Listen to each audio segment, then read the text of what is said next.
രക്ഷയും പാവനാത്മാവിൻ സഹവാസവും നമ്മോടൊത്തെന്നും ഉണ്ടായിടട്ടെ. ദൈവപിതാവിനു ആരാധന, ഈശോ മിശിഹായ്ക്ക് ആരാധന, പാവനാത്മാവിനു ആരാധന, ത്രിയേക ദൈവത്തിന് ആരാധന.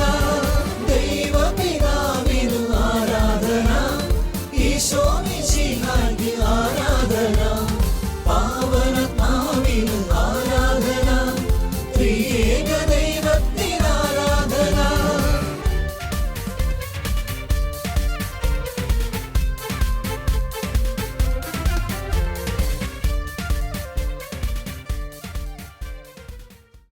സങ്കീർത്തനം 32:1 മുതലുള്ള 5 വരെയുള്ള വചനങ്ങളിലേക്ക് നമ്മൾ കടന്നു വരുമ്പോൾ പാപം ഏറ്റുപറയുന്നതിനെക്കുറിച്ച് അവിടെ പറയുക. പാപം ഏറ്റുപറയുന്ന ഒരു വ്യക്തി ഭാഗ്യവാനായിത്തീരും. പാപം ഏറ്റുപറയുന്നില്ല എങ്കിൽ അവൻ്റെ ജീവിതത്തിൽ പാപത്തിൻ്റെ പരിണിത ഫലമായി അവൻ്റെ ശരീരം ക്ഷയിച്ചു പോകുമെന്ന് പറയുന്നുണ്ട്. നമുക്ക് ആ വചനം കേൾക്കാം. അതിക്രമങ്ങൾക്ക് മാപ്പും പാപങ്ങൾക്ക് മോചനം ലഭിക്കുന്നവൻ ഭാഗ്യവാൻ. കർത്താവ് കുറ്റം ചുമത്താത്തവനും ഹൃദയത്തിൽ വഞ്ചനയില്ലാത്തവനും ഭാഗ്യവാൻ. ഞാൻ പാപങ്ങൾ ഏറ്റുപറയാതിരുന്നപ്പോൾ ദിവസം മുഴുവൻ കരഞ്ഞ് എൻ്റെ ശരീരം ക്ഷയിച്ചുപോയി. രാവും പകലും അങ്ങയുടെ കരം എന്നുമേൽ പതിച്ചിരുന്നു. വേനൽക്കാലത്തെ ചൂട് കൊണ്ടെന്ന പോലെ എൻ്റെ ശക്തി ക്ഷയിച്ചുപോയി. എൻ്റെ പാപം അവിടുത്തോട് ഞാൻ ഏറ്റുപറഞ്ഞു. എൻ്റെ അകൃത്യം ഞാൻ മറച്ചു വെച്ചില്ല. എൻ്റെ അതിക്രമങ്ങൾ കർത്താവിനോട് ഞാൻ ഏറ്റുപറയും എന്ന് ഞാൻ പറഞ്ഞു. അപ്പോൾ എൻ്റെ പാപം അവിടുന്ന് ക്ഷമിച്ചു. ഒരു വ്യക്തി തൻ്റെ പാപം ഏറ്റുപറയാതിരിക്കുമ്പോൾ അവൻ്റെ ജീവിതത്തിൽ ആ പാപം അവൻ്റെ ജീവിതത്തെ, അവൻ്റെ ശരീരത്തെ ക്ഷയിപ്പിച്ചു കളയുമെന്ന് വചനം പറയുക. അതുകൊണ്ട് ദൈവവചനം പറയുന്നു, അല്ല ഒരു കുമ്പസാരം നടത്തി പാപമോചനം സ്വീകരിക്കുന്ന ഒരു വ്യക്തിയുടെ ജീവിതത്തിൽ ദൈവത്തിൻ്റെ കൃപ കടന്നു വരും. നത്താലിയ എന്ന് പറയുന്ന ഒരു വിശുദ്ധ മിസ്റ്റിക്കുണ്ട്. ആ മിസ്റ്റിക്കിലൂടെ ഈശോ വെളിപ്പെടുത്തി തരുന്ന വളരെ പ്രധാനപ്പെട്ട ഒരു കാര്യമുണ്ട്. കുമ്പസാരത്തെക്കുറിച്ച് പറയുക. ഒരു വ്യക്തി തൻ്റെ പാപം ഏറ്റുപറഞ്ഞ് കുമ്പസാരിച്ച് വൈദികനിൽ നിന്ന് പാപമോചനം സ്വീകരിക്കുന്ന ആ നിമിഷത്തിൽ, വൈദികൻ പാപമോചനം നൽകി ആശീർവദിക്കുന്ന ആ നിമിഷത്തിൽ ഈശോ പറയുകയാണ്, ഈശോയുടെ കുരിശിൽ നിന്നും തിരുരക്തത്തുള്ളികൾ ആ പാപമോചനം സ്വീകരിക്കുന്ന വ്യക്തിയുടെ ജീവിതത്തിൽ കടന്നു വരും. പാപമോചനം ആശീർവാദം സ്വീകരിക്കുന്ന ഒരു വ്യക്തിയുടെ ജീവിതത്തിൽ ആ ആശീർവാദ നിമിഷങ്ങളിൽ ഈശോയുടെ കുരിശിൽ നിന്നും തിരുരക്തത്തുള്ളികൾ ആ വ്യക്തിയിലേക്ക് കടന്നു വന്ന് അവൻ്റെ ജീവിതത്തിലെ പാപത്തെ എന്നേക്കുമായി വാഷ് ഔട്ട് ചെയ്യുമെന്നാണ് പറഞ്ഞത് ഈശോ. പറഞ്ഞേ ഹല്ലേലൂയാം, ഹല്ലേലൂയാം. അതുകൊണ്ട് സ്നേഹമുള്ളവരെ, കുമ്പസാരം എന്ന കൂദാശ നിസാരമല്ല. ആ കുമ്പസാരം എന്ന കൂദാശ സ്വീകരിക്കുമ്പോൾ ആ കുമ്പസാരം എന്ന കൂദാശയിൽ പാപമോചനം വൈദികൻ്റെ അടുത്ത്, ഈശോയുടെ പ്രതിപുരുഷനായ വൈദികൻ്റെ അടുത്ത് ഈശോയോട് തന്നെയാണ്. നത്താലിയ ശിശുവോട് പറയുകയാണ്, വൈദികനല്ല, ഈശോ തന്നെയാണ്.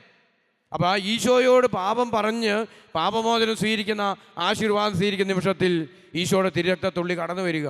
പിന്നെ അവിടെ അവൻ്റെ ജീവിതത്തിൽ പാപത്തിന് സ്ഥാനമില്ല. അവൻ്റെ ജീവിതത്തിലുള്ള കുറ്റബോധങ്ങൾ മുഴുവനും ഈശോ എടുത്തു മാറ്റും. പറഞ്ഞേ ഹല്ലേലൂയാം, ഹല്ലേലൂയാം. ഈ കാലഘട്ടത്തിൽ അതുകൊണ്ട് നമ്മുടെ മനസ്സിലുള്ള ഒരു പ്രധാനപ്പെട്ട ചിന്ത ഇതാ: പാപമുണ്ടോ? അല്ലെങ്കിൽ പാപം ചെയ്താൽ കുമ്പസാരിക്കേണ്ട ആവശ്യമുണ്ടോ? ഇനി ഞാൻ കഴിഞ്ഞ കാല ജീവിതത്തിൽ അനേകം പാപം ചെയ്തു, എന്നിട്ട് എന്ത് സംഭവിച്ചു എൻ്റെ ജീവിതത്തിൽ? ഒന്നും സംഭവിച്ചില്ലല്ലോ, ഒന്നും സംഭവിച്ചില്ല. ഞാൻ ചെയ്യുന്ന കാര്യങ്ങൾ ഉത്തരവാദിത്തത്തിന് അഭിവൃദ്ധിപ്പെടുന്നുണ്ട്. ഞാൻ കഠിന പാപത്തിലും കഠിനമായ പാപബന്ധനത്തിലുമായിട്ടും എൻ്റെ ജീവിതത്തിൽ ഏതെങ്കിലും എന്താ അഭിവൃദ്ധി കുറവുണ്ടോ? അങ്ങനെ ചിന്തിക്കുന്നവരുണ്ട് ഇന്ന് ഈ കാലഘട്ടത്തിൽ. അനേകർ ചിന്തിക്കുന്നുണ്ട്, ഞാൻ പാപവും അശ്ലീലമായ ജീവിതമൊക്കെ നയിച്ചിട്ട് എനിക്കെന്ത് പറ്റി? ഇങ്ങനെ ചിന്തിക്കുന്നവരോട് ദൈവവചനം പറയുന്നുണ്ട്. ദൈവവചന പ്രഭാഷകൻ്റെ പുസ്തകത്തിൽ 5-ാമത്തെ അധ്യായത്തിൽ 4 മുതലുള്ള തിരുലിഖിതത്തിൽ ഇങ്ങനെ പറയുകയാണ്: പാപം ചെയ്തിട്ട് എനിക്ക് എന്ത് പറ്റി എന്ന് ചിന്തിക്കുന്നവരോട്, ഇതുവരെ എനിക്കൊരു കുറവും എൻ്റെ ജീവിതത്തിൽ സംഭവിച്ചിട്ടില്ല എന്ന് പറയുന്നവരോട് ഈശോ പറയുകയാണ്, പാപം ചെയ്തിട്ട് എനിക്ക് എന്ത് സംഭവിച്ചു എന്നും പറയരുത്. കർത്തൃകോപം സാവധാനമേ വരൂ, ക്ഷമിക്കുമെന്നോർത്ത് വീണ്ടും വീണ്ടും പാപം ചെയ്യരുത്. അവിടുത്തെ കാരുണ്യം നിസീമമാണ്. അവിടുന്ന് എൻ്റെ എണ്ണമറ്റ പാപങ്ങൾ ക്ഷമിക്കും എന്ന് പറയരുത്. കാരുണ്യത്തോടൊപ്പം ക്രോധവും കർത്താവിലുണ്ട്. അവിടുത്തെ ക്രോധം പാപികളുടെ മേൽ പതിക്കും. കർത്താവിലേക്ക് തിരിയാൻ വൈകരുത്. നാളെ എന്ന് നീട്ടിവയ്ക്കുകയും അരുത്. അവിടുത്തെ ക്രോധം അവിചാരിതമായി ഉണരുകയും ആ ശിക്ഷയിൽ നീ നശിക്കുകയും ചെയ്യും. സ്നേഹമുള്ളവരെ, കർത്തൃകോപം സാവധാനമേ വരൂ. അതുകൊണ്ട് ഞാൻ ഇന്ന് പാപം ചെയ്തതുകൊണ്ട് എൻ്റെ ജീവിതത്തിൽ ഒന്നും സംഭവിച്ചിട്ടില്ല എന്ന് പറഞ്ഞുകൊണ്ട് ഗമയിൽ നീ നടക്കരുത്. നിന്റെ ജീവിതത്തിൽ അഹങ്കാര ചിന്തയോടുകൂടി നീ അങ്ങനെ നടക്കരുതെന്ന് ദൈവവചനം പറയുകയാണ്. കർത്താവിൻ്റെ കാരുണ്യം നിസീമമാണ്. അതോടൊപ്പം തന്നെ കർത്താവിൻ്റെ കോപവും ഉണ്ട് എന്ന് തിരിച്ചറിയണം. അതുകൊണ്ട് പാപം ചെയ്തിട്ട് ഇതുവരെ ഒന്നും പറ്റിയില്ല എന്ന് ചിന്തിച്ചുകൊണ്ട് ജീവിക്കുന്നവർ ആ തെറ്റായ ബോധ്യത്തെ തിരുത്തണമെന്ന് പറയുകയാണ്. ഈ കോവിഡെല്ലാം വന്ന് ഇന്ന് അനേകർക്ക് കുമ്പസാരം എന്ന കൂദാശയുടെ വില പോലും മനസ്സിലായിട്ടില്ല.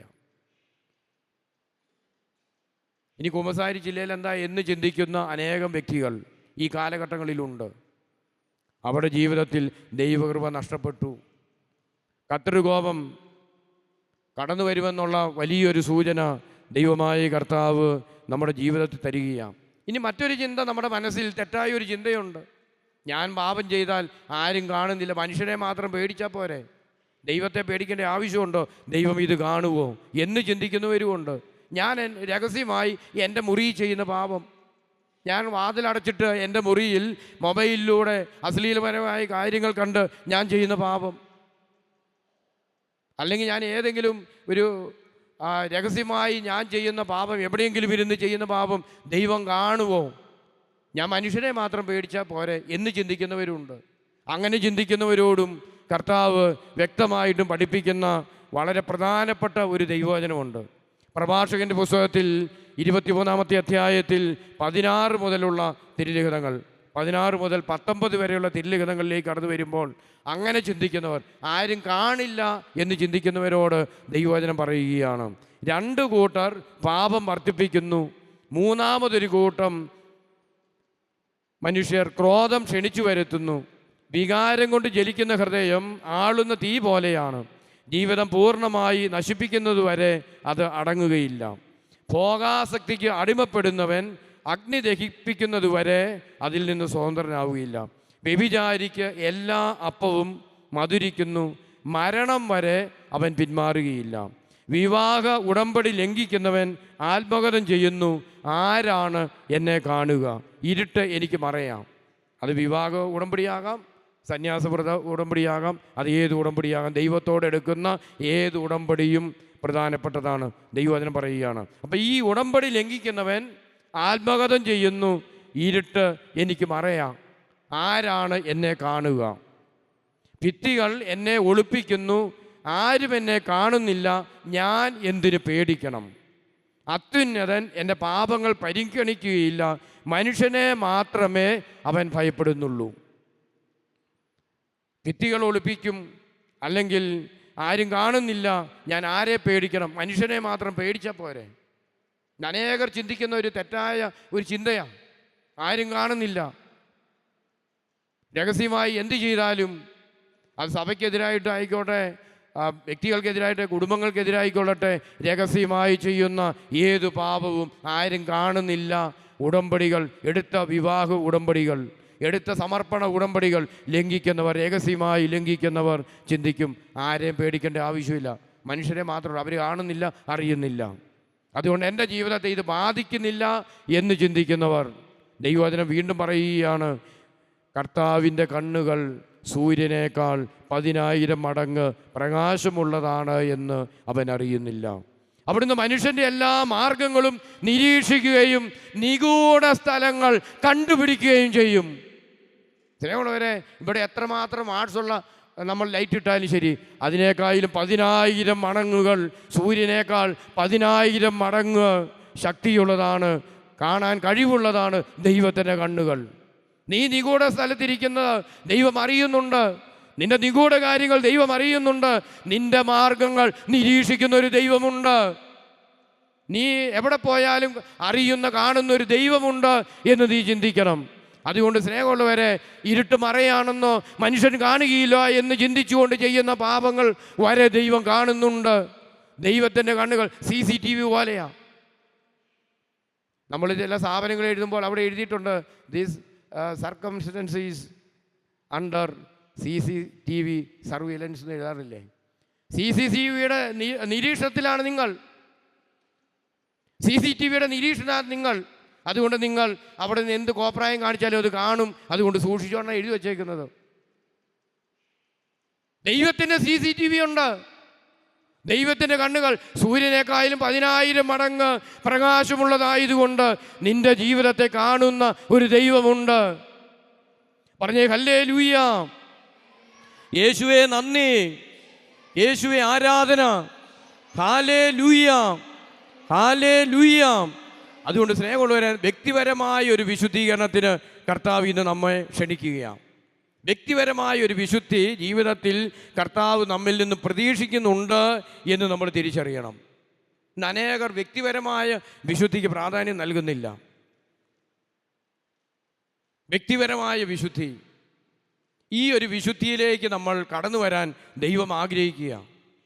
അതിനെക്കുറിച്ച് പറയുമ്പോൾ വ്യക്തിപരമായ വിശുദ്ധി, പേഴ്സണൽ ഹോളിനെസ്, അത് കർത്താവ് ആഗ്രഹിക്കുന്നുണ്ട്. അതിനെക്കുറിച്ച് സുഭാഷിതത്തിൻ്റെ പുസ്തകം, എന്താണ് അച്ഛൻ ഇങ്ങനെ ദൈവവചനം പറഞ്ഞുകൊണ്ടിരിക്കുന്നത് നിങ്ങൾ ചിന്തിക്കും. ഇത് നമ്മുടെ മനസ്സിൽ നിന്നും ഈ കുറച്ച് കാലങ്ങളായിട്ട് ദൈവവചനം ഇറങ്ങിപ്പോയി. ദൈവവചനത്തെക്കുറിച്ച് കേൾക്കുന്നില്ല. കാതുകൾക്ക് ഇമ്പമുള്ള കാര്യങ്ങൾ കേൾക്കാൻ എല്ലാവർക്കും ഇഷ്ടമാണ്. അത്ഭുതം കേൾക്കാൻ ഇഷ്ടം, അടയാളങ്ങൾ കേൾക്കാൻ ഇഷ്ടം, ഇതെല്ലാം സന്തോഷമാണ്. പക്ഷേ ദൈവവചനം നമ്മുടെ ഉള്ളിൽ കയറിയാൽ പാപം ജീവിതത്തിൽ നിന്ന് വിട്ടുപോയി, അശുദ്ധി വിട്ടുപോയി. വിശുദ്ധിക്ക് വേണ്ടി ഒരു ദാഹം നമ്മുടെ ജീവിതത്തിൽ കടന്നു വരും. അതുകൊണ്ട് ഇത് ബൈബിൾ കൺവെൻഷനിൽ ദൈവവചനം നമ്മൾ സ്വീകരിക്കാൻ തക്ക വിധത്തിൽ നമ്മുടെ ഹൃദയം ഒരുക്കണം. ദൈവവചനം ഫലം പുറപ്പെടുവിക്കാൻ വചനം തന്നെ കേൾക്കണം. അതുകൊണ്ടാണ് പേഴ്സണൽ ഹോളിനെസ് കർത്താവ് ആഗ്രഹിക്കുന്നുണ്ട്. അതിനെക്കുറിച്ചുള്ള ദൈവവചനങ്ങൾ പറയാൻ ആഗ്രഹിക്കുകയാണ്. സുഭാഷിതത്തിൻ്റെ പുസ്തകത്തിൽ 6-ാമത്തെ അധ്യായം 6 മുതൽ 27 വരെയുള്ള വചനങ്ങളിലേക്ക് വരുമ്പോൾ നീണ്ട ഒരു ദൈവവചന പാസേജാണ് ഇത്. പേഴ്സണൽ ഹോളിനെസ്സിനെ കുറിച്ച് പറയുന്ന അഡൽട്ട് ഹോളിനെസ്, യൂത്തിൻ്റെ ഹോളിനെസ്, അത് വ്യക്തിപരമായ എല്ലാ മേഖലയിലുള്ള ഏത് പ്രായക്കാർക്കും ഈ വിശുദ്ധിയിലേക്ക് കടന്നു വരണമെന്ന് ദൈവം ആഗ്രഹിക്കുന്ന ദൈവവചന ഭാഗങ്ങൾ ഇത് ഞാൻ വായിച്ചു കേൾപ്പിക്കാം. ഇത് നമ്മൾ കേട്ടേ പറ്റൂ. ഇത് നമ്മുടെ ജീവിതത്തെ സ്വാധീനിക്കണം. എന്നിട്ട് വചനം പറയുന്നത് ഇങ്ങനെയാണ്: മകനെ എൻ്റെ വാക്കുകൾ അനുസരിക്കുകയും, സുഭാഷിതത്തിൻ്റെ പുസ്തകം 7-ാമത്തെ അധ്യായം 1 മുതൽ തന്നെ വായിക്കുകയാണ്. മകനെ എൻ്റെ വാക്കുകൾ അനുസരിക്കുകയും എൻ്റെ കൽപ്പനകൾ നിധി പോലെ കാത്തു സൂക്ഷിക്കുകയും ചെയ്യുക. എൻ്റെ കൽപ്പനകൾ പാലിച്ചാൽ നീ ജീവിക്കും. എൻ്റെ ഉപദേശങ്ങൾ കൺമണി പോലെ കാത്തുകൊള്ളുക. അവ നിൻ്റെ വിരലുകളിൽ അണിയുക, ഹൃദയഫലങ്ങളിൽ അവ കൊത്തിവയ്ക്കുക. ദുശ്ചരിതയായ സ്ത്രീയിൽ നിന്ന്, മൃദുല ഭാഷണം നടത്തുന്ന സ്വൈരിണിയിൽ നിന്ന് നിന്നെ തന്നെ സംരക്ഷിക്കാൻ ജ്ഞാനത്തോട് നീ എൻ്റെ സഹോദരിയാണെന്നും ഉൾക്കാഴ്ചയോട് നീ എൻ്റെ ഉറ്റ സുഹൃത്താണെന്നും പറയണം. സ്നേഹമുള്ള ഒരു ദൈവവചനം ഒരു വ്യക്തിയുടെ ജീവിതത്തിൽ കടന്നു വരുമ്പോൾ അവൻ്റെ ജീവിതത്തിൽ ദൈവിക ജ്ഞാനം കിട്ടി. ഈ ഒരു ദൈവിക ജ്ഞാനം ഉണ്ടെങ്കിൽ മാത്രമേ പാപത്തെ ഉപേക്ഷിക്കാൻ പറ്റൂ. ഈ ദൈവിക ജ്ഞാനം ഉണ്ടെങ്കിൽ മാത്രമേ സ്വർഗത്തെക്കുറിച്ച് ചിന്തിക്കാൻ പറ്റൂ. ദൈവിക കാര്യങ്ങളിൽ മനസ്സ് വ്യാപരിക്കണമെങ്കിൽ ദൈവവചനം കടന്നു വന്ന് ഒരു വ്യക്തിയുടെ ജീവിതത്തിൽ ഫലം പുറപ്പെടുവിക്കാൻ തക്ക വിധത്തിൽ അവൻ്റെ ജീവിതത്തെ സമർപ്പിക്കണം, വചനത്തിന് സമർപ്പിക്കണം. അതുകൊണ്ട് ഈ വചന ശുശ്രൂഷയിൽ പ്രത്യേകമായിട്ടും വ്യക്തിപരമായൊരു ദൈവിക ജ്ഞാനം വിശുദ്ധിയിലേക്ക് നമ്മെ നയിക്കും. പറഞ്ഞേ ഹല്ലേലൂയ. തുടർന്ന് ദൈവവചനം പറയുകയാണ്: ഞാൻ വീടിൻ്റെ ജനാൽക്കൽ നിന്ന് വിധികൾക്കിടയിലൂടെ വെളിയിലേക്ക് നോക്കി. ശുദ്ധഗതിക്കാരായ യുവാക്കളുടെ കൂട്ടത്തിൽ ബുദ്ധിശൂന്യനായ ഒരുവനെ ഞാൻ കണ്ടു. അവൻ വഴിക്കോണിൽ അന്തിമിനുക്കത്തിൽ രാത്രിയുടെയും ഇരുളിൻ്റെയും മറവിൽ അവളുടെ വീട്ടിലേക്കുള്ള വഴിയിലൂടെ നീങ്ങിക്കൊണ്ടിരുന്നു. അപ്പോൾ കുടിലഹൃദയയായ അവൾ വേശ്യയെപ്പോലെ ഉടുത്തൊരുങ്ങി അവനെതിരെ വന്നു. അവൾ ഉച്ചത്തിൽ സംസാരിക്കുന്നവളും തന്നിഷ്ടക്കാരിയുമാണ്. അവൾ വീട്ടിൽ ഉറച്ചിരിക്കാറില്ല. തെരുവിലും ചന്തയിലും ഓരോ മൂലയിലും മാറി മാറി അവൾ കാത്തിരിക്കുന്നു. അവൾ അവനെ പിടികൂടി ചുംബിക്കുന്നു. നിർലജ്ജമായ മുഖഭാവത്തോടെ അവൾ അവനോട് പറയുന്നു, എനിക്ക് ബലികൾ സമർപ്പിക്കാനുണ്ടായിരുന്നു, ഇന്ന് ഞാൻ എൻ്റെ വ്രതങ്ങൾ പൂർത്തിയാക്കിയിരിക്കുന്നു. തന്മൂലം ഇപ്പോൾ ഞാൻ നിന്നെ കണ്ടുമുട്ടാനായി ആകാംക്ഷപൂർവ്വം അന്വേഷിച്ചിറങ്ങുകയാണ്. ഞാൻ നിന്നെ കണ്ടെത്തുകയും ചെയ്തു. ഞാൻ എൻ്റെ തൽപ്പം വിരികൾ കൊണ്ടും ഈജിപ്തിലെ വണ്ണപ്പയിട്ടാർന്ന പട്ടുകൊണ്ടും അലങ്കരിച്ചിരിക്കുന്നു. ഞാൻ മീറ, അകിൽ, കറുവാപ്പട്ട എന്നിവയാൽ എൻ്റെ കിടക്ക സുരഭിലമാക്കിയിരിക്കുന്നു. പ്രഭാതമാകുന്നതുവരെ നമുക്ക് കൊതി തീരെ സ്നേഹം നുകരാം. നമുക്ക് സ്നേഹത്തിൽ ആറാടാം. എന്തെന്നാൽ എൻ്റെ ഭർത്താവ് വീട്ടിലില്ല, അവൻ ദീർഘയാത്ര പോയിരിക്കുന്നു. സഞ്ചി നിറയെ പണവും കൊണ്ടുപോയിട്ടുണ്ട്. വെളുത്ത വാവിനെ തിരിച്ചെത്തു. ഒട്ടേറെ ചാടുവാക്കുകൾ കൊണ്ട് അവൾ അവനെ പ്രേരിപ്പിക്കുന്നു. മധുരമൊഴിയാൽ അവൾ അവനെ നിർബന്ധിക്കുന്നു. സ്നേഹമുള്ളവരെ, അശുദ്ധിയിലേക്കുള്ള ഒരു ക്ഷണം, അത് സ്ത്രീയാകാം പുരുഷനാകാം, ഈ ക്ഷണം കേൾക്കുന്ന ഒരു വ്യക്തിയുടെ ജീവിതത്തിൽ എന്തു സംഭവിക്കുന്ന തുടർന്ന് പറയുന്നത്, അവൻ്റെ ജീവിതത്തിൽ സംഭവിക്കാൻ പോകുന്ന അല്ലെങ്കിൽ അവളുടെ ജീവിതത്തിൽ സംഭവിക്കാൻ പോകുന്ന മാരകമായ ഒരു തിന്മ അല്ലെങ്കിൽ അവൻ്റെ ജീവിതം നഷ്ടപ്പെടുന്ന കാര്യത്തെക്കുറിച്ച് തുടർന്ന് വചനം പറയുന്നത് ഇങ്ങനെയാണ്: കശാപ്പ് ശാലയിലേക്ക് കാള പോകുന്നത് പോലെ ഉടലിനുള്ളിൽ അമ്പ് തളഞ്ഞു കയറത്തക്ക വിധം കലമാൻ കുരുക്കിൽപ്പെടുന്നത് പോലെ പക്ഷി കെണിയിലേക്ക് പറന്നു ചെല്ലുന്നത് പോലെ പെട്ടെന്ന് അവൻ അവളെ അനുഗമിക്കുന്നു. ജീവനാണ് തനിക്ക് നഷ്ടപ്പെടാൻ പോകുന്നത്. നിത്യജീവനാണ് അവൻ്റെ ജീവിതത്തിൽ നഷ്ടപ്പെടാൻ പോകുന്നതെന്ന് അവൻ അറിയുന്നില്ല.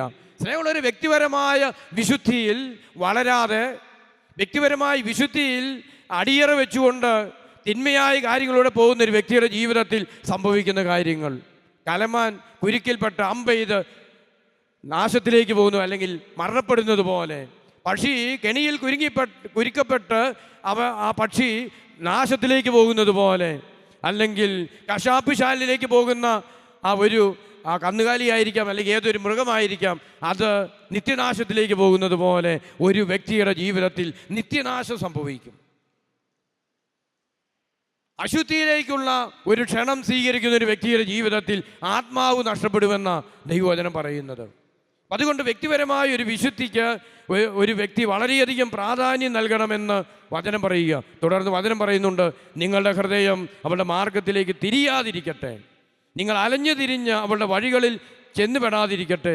എന്തെന്നാൽ അനേകം പേർ അവൾക്കിരയായി നിലം പതിച്ചിട്ടുണ്ട്. അവൾ മൂലം ജീവൻ നഷ്ടപ്പെട്ടവർ അനേകരാണ്. അപ്പോൾ വ്യക്തിപരമായ ആ ഒരു വിശുദ്ധി പാലിക്കാതെ അനേകം വ്യക്തികൾ ജീവിത നാശത്തിലേക്ക് പോയിട്ടുണ്ട്. പറഞ്ഞേ ഹല്ലേലൂയാം, സന്തോഷത്തോടെ പറഞ്ഞേ ഹല്ലേലൂയാം.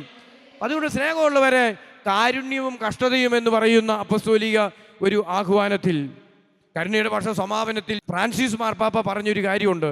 കരുണയുടെ വർഷം പ്രഖ്യാപിച്ച സമാപനത്തിൽ ഫ്രാൻസിസ് മാർപ്പാപ്പ ആ അപ്പസ്തോലിക ആഹ്വാനത്തിൽ യോഹന്നാന്റെ സുവിശേഷത്തിൽ 8-ാമത്തെ അധ്യായത്തിൽ വ്യഭിചാരത്തിൽ പിടിക്കപ്പെട്ട ഒരു സ്ത്രീയെക്കുറിച്ച് പറയുന്നത് മാർപ്പാപ്പ രേഖപ്പെടുത്തുന്നുണ്ട്. എന്നിട്ട് മാർപ്പാപ്പ പറയുന്നുണ്ട്, വ്യഭിചാരത്തിൽ പിടിക്കപ്പെട്ട ഈ സ്ത്രീയെ കല്ലെറിഞ്ഞു കൊല്ലാൻ വേണ്ടി യേശുവിൻ്റെ സന്നിധിയിൽ കൊണ്ടുവരികയാണ്. നീപജനും പരിസയരും എല്ലാവരും കല്ലെറിഞ്ഞു കൊല്ലാൻ വേണ്ടി കൊണ്ടുവരിക. യേശുവിൽ കുറ്റം ആരോപിക്കാൻ വേണ്ടിയാണ്. കൊല്ലാൻ പറഞ്ഞിട്ടുണ്ടെങ്കിൽ യേശു ദൈവമല്ലെന്ന് പറയാം.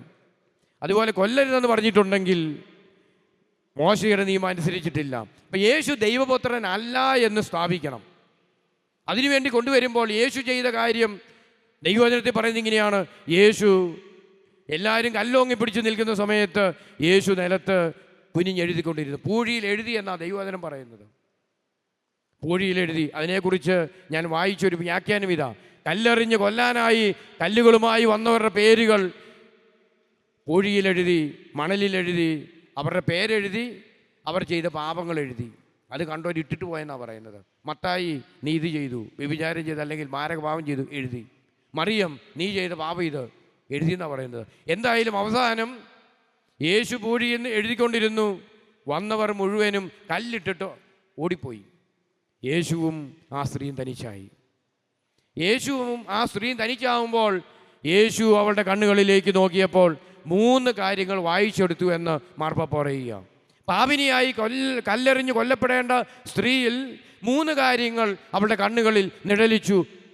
അത് യേശു കണ്ടു. മാർപ്പാപ്പ പറയുന്ന കാര്യം ഇതാ: ഒന്നാമത്തെ കാര്യം, അവളുടെ ഹൃദയത്തിൽ തന്നെ മനസ്സിലാക്കണമെന്നുള്ള ഒരു ആഗ്രഹം. യേശു തൻ്റെ പാപകരമായ ജീവിതം നയിക്കുന്ന ഈ സ്ത്രീയെ മനസ്സിലാക്കണം, എൻ്റെ ഈ അവസ്ഥയെ മനസ്സിലാക്കണമെന്നുള്ള ഒരു ആഗ്രഹം യേശു അവളുടെ ഹൃദയത്തിൽ കണ്ടു, കണ്ണുകളിൽ കണ്ടു എന്ന് പറയുകയാണ്. രണ്ടാമത്തെ കാര്യം എന്ന് പറയുന്നത് തൻ്റെ പാപം ക്ഷമിക്കപ്പെടണം. യേശു തൻ്റെ പാപം ക്ഷമിക്കും എന്നുള്ളൊരു ബോധ്യം അവളുടെ കണ്ണുകളിൽ കണ്ടു. മൂന്നാമത്തെ കാര്യം സ്വാതന്ത്ര്യം, പാപത്തിൽ നിന്നൊരു വിടുതൽ യേശുവിലൂടെ ലഭിക്കുമെന്നുള്ള ഒരു ബോധ്യം കണ്ണുകളിൽ കണ്ടു. പറഞ്ഞേ ഹല്ലേലൂയാം, ഹല്ലേലൂയാം. അപ്പോൾ യേശുവിൽ വിശ്വസിച്ചപ്പോൾ, വ്യഭിചാരത്തിൽ പിടിക്കപ്പെട്ട ഈ സ്ത്രീ യേശുവിൽ വിശ്വസിച്ച് യേശുവിലേക്ക് നോക്കിയപ്പോൾ അവളുടെ ജീവിതത്തിൽ 3 കാര്യങ്ങൾ സംഭവിച്ചു എന്ന് മാർപ്പാപ്പ പറയുക. ഒന്നാമത്തെ കാര്യം, അവളുടെ ജീവിതത്തിൽ ഒരു പുതിയ തുടക്കം കുറിക്കാൻ സാധിച്ചു. ഒരു പുതിയ തുടക്കം യേശുവിലൂടെ അവളുടെ ജീവിതത്തിൽ സാധിക്കുകയാണ്. സ്നേഹമുള്ളവരെ, ഇന്ന് പാപത്തിൻ്റെ ഏത് അവസ്ഥയിലൂടെ കടന്നുപോയാലും യേശുവിനെ കുമ്പസാരം എന്ന കൂദാശയിലൂടെ കണ്ടുമുട്ടുന്ന വ്യക്തിയുടെ ജീവിതത്തിൽ ഒരു പുതിയ ജീവിതത്തിന് തുടക്കം കുറിക്കാൻ പറ്റും. രണ്ടാമത്തെ കാര്യം എന്ന് പറയുന്നത്, ഭാവിയിലേക്ക് പ്രത്യാശപരം നോക്കാൻ. അതുവരെ അവളുടെ ജീവിതത്തിൽ ഇരുളടഞ്ഞ ഭാവി, കാരണം കല്ലെറിഞ്ഞ് കൊല്ലപ്പെടുന്ന ഉറപ്പായ കാര്യമാണ്. എന്നാൽ യേശുവിനെ കണ്ടുമുട്ടി, യേശു പാപം എടുത്തു മാറ്റി ദൈവസ്നേഹം കൊണ്ട് അവളുടെ ഹൃദയത്തെ നിറച്ചപ്പോൾ അവളുടെ ജീവിതത്തിൽ ഇനി ജീവിക്കാനുള്ളൊരു പ്രത്യാശ കിട്ടി. യേശു അവളുടെ ജീവിതത്തെ നയിക്കുമെന്നുള്ളൊരു പ്രത്യാശ അവളുടെ ജീവിതത്തിൽ കിട്ടി. പറഞ്ഞേ ഹല്ലേലൂയാം, ഹല്ലേലൂയാം. മൂന്നാമത്തെ കാര്യം, ഇനിമേൽ സ്നേഹത്തിൽ ജീവിക്കാൻ. ഇതുവരെ അവളുടെ സ്നേഹം തേടി വന്നത് തൻ്റെ ശരീരത്തിൻ്റെ ആ സുഖങ്ങൾ തേടി വന്നവരാ. എന്നാൽ ഇനി തൻ്റെ ജീവിതം യേശുവിൽ നിറഞ്ഞ യേശുവിനോടുള്ളൊരു സ്നേഹം, കറകളഞ്ഞ ഒരു സ്നേഹം അവളുടെ ജീവിതത്തിൽ ലഭിച്ചു എന്ന് പറയുകയാണ്. സ്നേഹമുള്ളൊരു കുമ്പസാരത്തിൽ സംഭവിക്കുന്ന കാര്യം ഇതാ, ഈ 3 കാര്യങ്ങൾ ഒരു പുതിയ തുടക്കം കുറിക്കാൻ കുമ്പസാരത്തിലൂടെ നമ്മുടെ ജീവിതത്തെ സഹായിക്കും. രണ്ടാമത്തെ കാര്യം, പ്രത്യാശ നഷ്ടപ്പെട്ടു പോയിട്ടുണ്ടെങ്കിൽ കൃപ കൊണ്ട് നിറഞ്ഞ പ്രത്യാശയുള്ളൊരു ജീവിതം. മൂന്നാമത്തെ കാര്യം, ദൈവ സ്നേഹം കൊണ്ട് ഉജ്ജ്വലിക്കപ്പെടുന്നൊരു ജീവിതമായി ആ ജീവിതത്തെ മാറ്റും.